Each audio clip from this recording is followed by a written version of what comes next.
সবাই বলে নাকি যেমন কর্ম তেমন ফল। তুমি যেমন কর্ম করবে তোমাকে তার ফল এখানেই ভোগ করতে হবে। হ্যাঁ, কথাটা একদম সত্যি। এবং ভগবানও বলেছে যে তোমার কর্মের ফল তোমাকে এইখানেই পেতে হবে।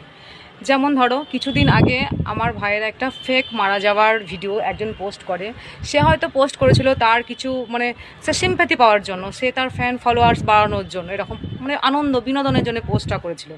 কিন্তু সে হয়তো এটা ভুলে গেছে যে যখন কেউ মারা যায় তার পরিবারের অবস্থাটা ঠিক তার কেমন হয়, সেটাই বুঝিয়ে দিতে হাতে নাতে ভগবান তার ফল আজ তাদেরকে দিয়েই দিল।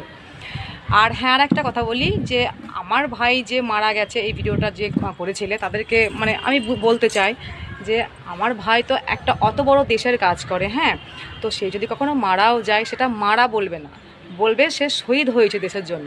সে মারা যাওয়াতেও আমাদের আনন্দ থাকবে, আমাদের সৌভাগ্য থাকবে যে আমার ভাই দেশ রক্ষা করতে গিয়ে মারা গেছে। হ্যাঁ, তো কমসে কম এই তাসাল্লিটা আমাদের থাকবে।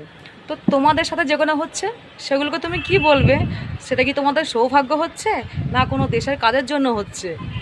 কারোর জীবন নিয়ে না কখনো ছেলে খেলা করো না, কারোর জীবন নিয়ে কখনো হাসি মজা করো না। বলার কি চাই যে তোমাদের সাথে তো একই জিনিস যেমন তোমাদের সাথে বারবার হচ্ছে, এইটা হয়তো ভগবানের ইশারা যে কারোর পিছনে এতটাও লেগো না।